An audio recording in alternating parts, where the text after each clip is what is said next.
ડીસાના જૂના ડીસાથી વાસણા જવાના રોડ ઉપર બેફામ રીતે દોડતા ડમ્પર અને છકડો રિક્ષા વચ્ચે અકસ્માત સર્જાયો હતો, જેમાં છકડા ચાલકનું ઘટના સ્થળે જ મોત થયું હતું, જ્યારે છકડામાં સાથે બેઠેલા યુવકને ગંભીર ઇજા થતાં સારવાર અર્થે ખસેડાયો હતો।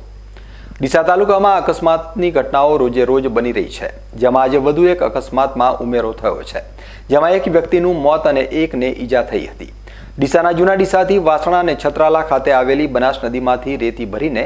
બેફામ દોડતા ડમ્પર ચાલકે વાસણા રોડ પાસે સામેથી આવી રહેલા છકડાને ધડાકાભેર ટક્કર મારી હતી, જેથી છકડો પલટી ખાઈ જતા તેમાં બેઠેલ બંને યુવકો રોડ ઉપર પટકાયા હતા। ટક્કર મારીને ડમ્પર ચાલક ફરાર થઈ ગયો હતો, જેમાં છકડાના ચાલક વિપુલ નટવરભાઈ પટણીનું ઘટના સ્થળે જ મોત નીપજ્યું હતું, જ્યારે સાથે બેઠેલ પ્રકાશ બીજલભાઈ પટણીને ગંભીર ઇજાઓ થતાં 108 ઇમરજન્સી વાન મારફતે ડીસા સિવિલ હોસ્પિટલમાં સારવાર અર્થે ખસેડાયો હતો,